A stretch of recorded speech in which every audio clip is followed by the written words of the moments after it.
Hello everyone! Welcome to another KidzLearn-O-Fun video. These are some crazy school stories that I wanted to share on my YouTube channel. Make sure to like, watch, share, and subscribe if you enjoy the video.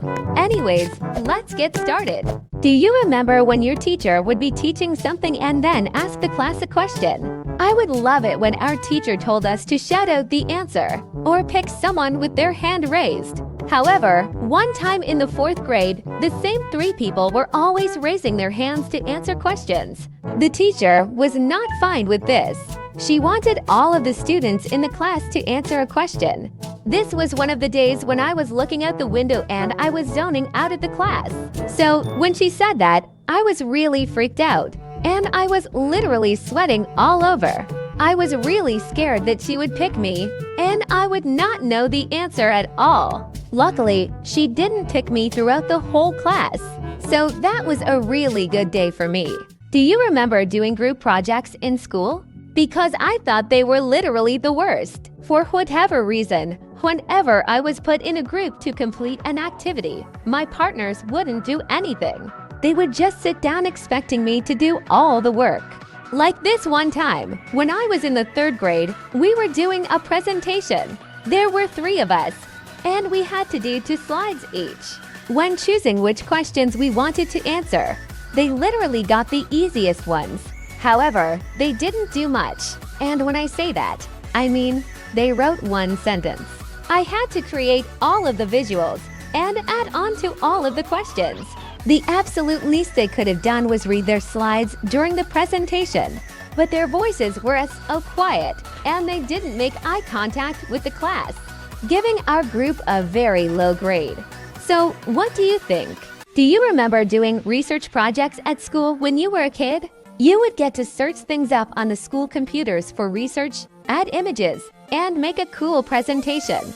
We all had different thoughts when making one. There were the people who thought they knew so many things about computers and could create presentations with many visual and sound effects. There were the people who thought they knew the best websites for research and bragged about it. There were the people who didn't care at all about projects and made very plain projects with very little shown research. Then there were the people in the middle who followed the teacher's expectations and didn't go below or above that. And then there were all those people who couldn't show enthusiasm or a loud and clear voice in their presentations while presenting. And those people who always complained about technical difficulties. One time in class, I heard the teacher talking to another student, telling her to hand something out to the class. Then I saw what it was. It was the graded spelling tests from the past week. This girl was able to see everyone's grades before handing them out. I thought the teacher told everyone not to see each other's test grades. The teacher was right there, and the girl wasn't even trying to hide the fact that she was peeking into everyone's marks. Someone in my class ended up getting a low grade on that test.